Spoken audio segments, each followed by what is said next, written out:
Hello everyone. I'm finally back. Thank you for your patience. Today's episode is pretty intense, so I would advise sensitive listeners to skip this one. On today's episode we are listening to stories from school shootings.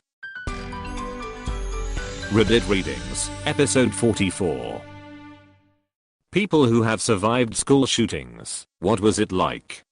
I was at UCLA during the shooting in 2016. It was only a disgruntled grad student shooting his advisor and then himself, but we didn't know that at the time. Everyone was assuming it was a mass. I was walking back to my apartment just off campus when the notification went out that there were reports of gunshots and to get inside because campus was locking down. I finished walking home and turned on the news with some friends. I had other friends who were hiding in classrooms. The craziest part was the amount of misinformation going around on social media and in various group messages I was a part of. There were reports of more people shot and multiple shooters in a coordinated attack around various parts of campus and such. I'm not sure how much of that was fabricated maliciously and how much started with someone seeing a plainclothes officer with a gun or something and the story snowballing from there. I called my mom afterward and she started crying.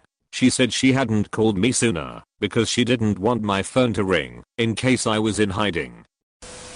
I was a first responder to Sandy Hook. I was a volunteer paramedic that worked 30 plus miles from the school, but was dispatched anyways regardless of the distance and response time because we were up next once the local EMS crews were out of service. If I had to describe the scene, I'd say life-altering. I thought I had EMS stories to make your skin crawl before Sandy, but now I can't even come close. The screams of parents and teachers and other students are still burned into my mind. The visual scene. I couldn't close my eyes for weeks without seeing bodies. My short answer? You technically survived the shooting, in my case, the aftermath, but I'll never be the same. I'm a different person. I'm still in weekly therapy and haven't made any drastic moves towards getting better. Even just seeing this question brought my stomach up to my throat. It's a part of me I'll never be able to explain to anyone that wasn't there. My thoughts are with anyone that was involved in a school shooting brave enough to post here.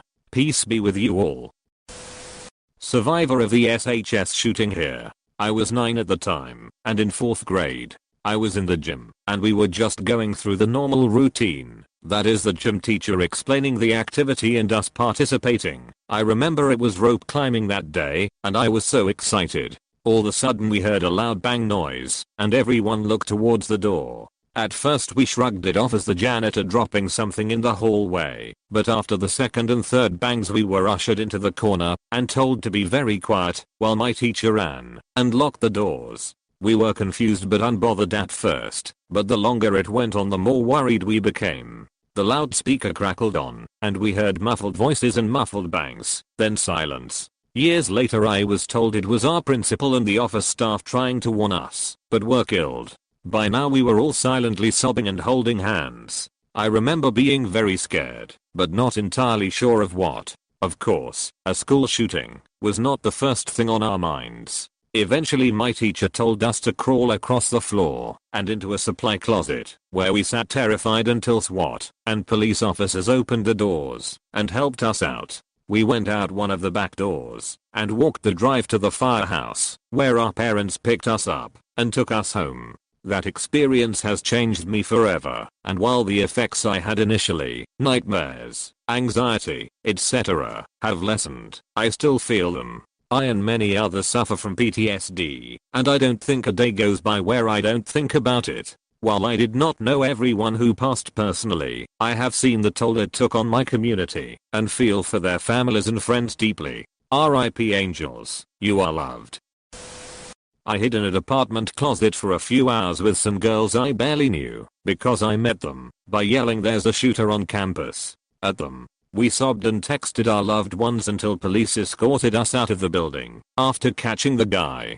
To this day I'm a lot more anxious and depressed. I haven't been able to complete a college class since the event. I'm scared to be on campus. I was at Columbine during the shooting. I was in the cafeteria when it started, just outside, and I thought it was a senior prank at first. After I realized it was not, I ran and hid. I was in there for a couple hours just kinda huddling in a corner with some students and teachers. I wasn't really scared, it was more an adrenaline rush that lasted for what seemed like days. Time seemed to go super slow, and it was honestly boring. It is a weird feeling that I can't describe. I was more worried about my friends and girlfriend than myself. I was close to a lot of pipe bombs and gunshots, but never really felt like I was going to get hit in any way. My parents took it harder than I did, especially my mom. She was in shock and crying uncontrollably when she picked me up. My brother was at the feeder middle school that got locked down. He didn't want to get stuck at school, so he walked home. When we got home, he was playing video games like nothing happened. All our stuff, including backpacks, wallets, was in my backpack, and cars were kept for months. Sounds kinda shitty compared to what some people went through, but it was a major inconvenience. What was crazy was the support and donations we received after. All sorts of companies donated new backpacks, school supplies, books, blankets, food, and more. I think I even got a new T82 Plus. A bunch of celebrities would visit as well. I was a student at Virginia Tech during the 2007 massacre. I wasn't directly in the fire or anything, just a student in the dorms. It was very surreal. That morning my friends and I sat in the dorms watching the news evolve on campus. It started off saying 1 or 2 injured. At that point we didn't make too much of the situation. I remember the newscaster saying at one point that the new updates was over 20 fatalities, the final count was 32, and we all just froze. We assumed it was in error. It was not. As the day evolved we reached out to our friends to make sure they were okay, but cell service was very spotty. I had a very uneasy feeling that a somewhat peripheral friend of mine was in danger and tried to text her. It turns out she was shot, but survived. Another of our friends was shot and killed. The next few days were strange.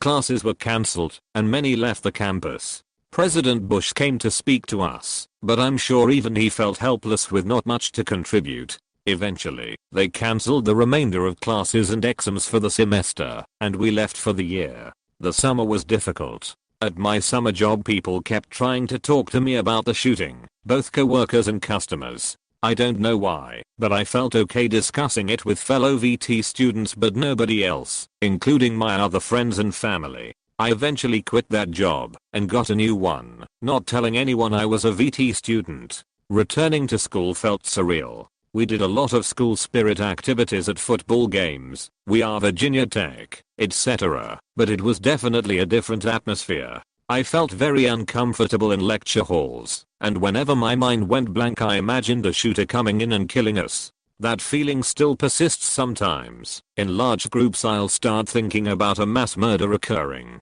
That day, I'll always say, is the day I grew from a child to adult. I changed in ways both positive and negative. I made new bonds with my fellow classmates, but felt isolated from some other people. It was definitely the defining experience of my young adulthood. For a long time, I didn't want to talk about these experiences with anyone. Now, I try and speak more openly about it, because I'm trying to advocate for a better future. I go to Saugus High School, and was at school during the most recent school shooting that happened 2 or 3 weeks ago. I'll start from the beginning. I got to school at probably around 7:10, because I'm Mormon, so I had a class called seminary, basically Bible study, and so we ended, and I walked to school. I walked in, and went towards the back of campus, but I could still see where it took place in the quad. I'm just chilling there with my friends, when I look over, and see some kid walking really quickly towards the middle of the quad, and it happened so quickly. He was crying I think. He ripped his backpack around, and I just knew there something was wrong. He reached in and shot the girl in front of him. I knew her quite well, and she was instantly dead I'm pretty sure. At that point I don't remember much. I just ran, and I ran, and I ran, and I ran, until I collapsed on the sidewalk outside of school and some parent came and helped me up. Scariest moment of my life. I knew the kid that was the shooter. I knew the girl that died. I knew one of the injured. I'm still dealing with it today, and it has honestly made me so scared. A chair fell, and I just sat in my room for a couple hours. I hope no one ever has to deal with anything like that ever. I was around for Elliot Rogers' shooting at UCSB. There are a few things that I remember being surprising. 1. The sense of humor. This was not everyone, but I remember a couple people making finger gun gestures at each other. I think this as because the event lasted a while and spread over the Isla Vista area, so there was a general discomfort wherever you were. I think people were coping with the stress however you could. Gallows humor basically. 2. The awkwardness of trying to console someone who just saw their friends shot, or were shot at themselves. If you have ever been in a social situation where you didn't know what to say, add in the fact that whatever you say might permanently affect the life of the person you are talking to. 3. Your school is now famous for this. Although this was during a time that school shootings weren't super common, so that might be changing. Lived in the same dorm, Manzanita, as 2 of the victims. One being across the hall from my room. Seeing the parents get escorted to their children's rooms was goddamn haunting. During the actual shooting, I was in downtown SB at a birthday dinner. We were getting calls and texts from many of our friends not to come back to the area as it was happening. I went to school next to a school shooting. It was a sister school, so everyone from school A kinda knew everyone from school B. The morning it happened, I remember watching all the teachers in our back hallway gather around and huddle together. I made eye contact with one of them, who was visibly very distressed. I turned to the kid next to me and said, "Something serious is happening," and he laughed and said I was paranoid. Turns out I wasn't. They didn't tell us anything. They tried to hide the whole fact, but since so many people had connections to the other school, we all found out quickly. We went on loose lockdown, so no going outside, which I still find odd, but whatever. 4 kids died. Personally, I wasn't in the shooting, but I'm still a little shaken. That previous weekend, I met a kid who was very cute, and I was debating getting his number. I didn't because I was shy. But, the morning it happened, I was thinking of him, and what if we had been texting, and blah blah because I'm 14, and had major crushes. I came to find out he was one of the kids who died. That still kinda haunts me. I was in the room when one student shot another at our high school, then ran out of the building. This was the 80s, so there was no lockdown procedure. We all just left the building in various states of shock. I never felt threatened, so it really didn't affect me too badly. The victim lived, and the shooter spent several years in the Indiana Youth Center with Mike Tyson. Coming up on the 9th anniversary of a shooting that took place at my high school when I was a senior. A student that had been suspended earlier in the day returned to the school with his dad's handgun, went into the office of the vice principal that had suspended him and opened fire. He struck and killed the vice principal and critically injured the head principal, who was responding to the sound of gunfire. The student fled the school and took his own life in a parking lot not far from the campus. I was in class at the time and an announcement came over the intercom that we were in a code red lockdown. Some students/teachers say they remember the announcement saying that it was not a drill, but I'm not really certain if that was included or not. My class locked the door, turned off the lights, and huddled in a corner, but I don't remember a feeling of fear or that the room was tense. We had had a couple of code yellows earlier in the year for small fights in the hallways, and code yellow/red drills weren't uncommon, so the class felt more inconvenienced by the fact that we were just about to break for our lunch when the announcement was made than anything else. As we sat for longer without any update, a realization definitely began to come over the class that something more serious had happened, and we were all on our phones looking to get some idea of what was going on. This was before Twitter was super popular, and there was a ton of confusion and misinformation going around from texts that people were getting from other students in the building, and from family/friends who were now watching the story develop on the news. We eventually received word that the school was going to be taken out of the code red, and students/faculty would be released room by room and escorted out of the building by an armed police officer.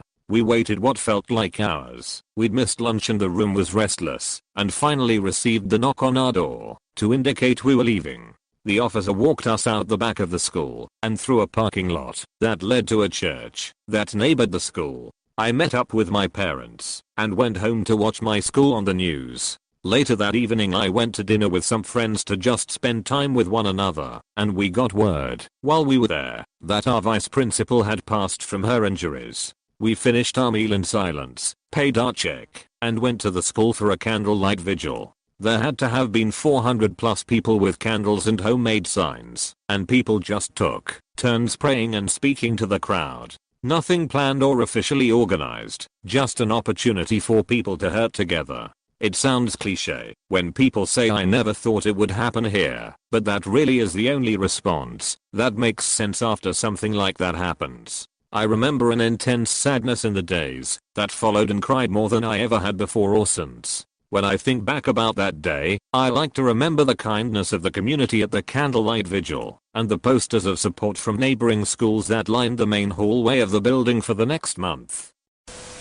I was in the Arapahoe High School shooting in 2013. The kid got kicked off the speech and debate team and decided to get revenge on the teacher. He bought a shotgun and went into the school on Friday the 13th. He fired 2 shots right off my hallway and killed a girl who died after being in a coma for a couple of weeks. Then he went to the library, started a fire, and killed himself. I was in my science class right off the hallway. We were in the middle of a test and I, being the shit student I was, just wanted out. I was about to ask to go to the bathroom when I decided fuck it, I'll finish the test, then go home. 5 minutes later there was a gunshot. The first thing that crossed my mind was that a janitor was removing one of those giant ass wooden doors and accidentally dropped it, slapping it against the ground. Students looked back and forth nervously. Then a second shot went off. My teacher went out into the hallway and a minute later returned to the room and told us to get into lockdown. I guess he saw the smoke in the stairwell and saw what happened in that hallway. Before long we were all crammed into the corners behind the big lab tables. I was sitting in the middle of the classroom, so I was one of the last kids to get to a spot, so I was basically sitting out in the middle of the room hiding behind a trash can. The whole time my teacher, a massive slab of muscle, was upright right next to one of the 2 doors ready to fuck up anyone that might walk in. We were in lockdown a good 3 minutes before the announcement even happened.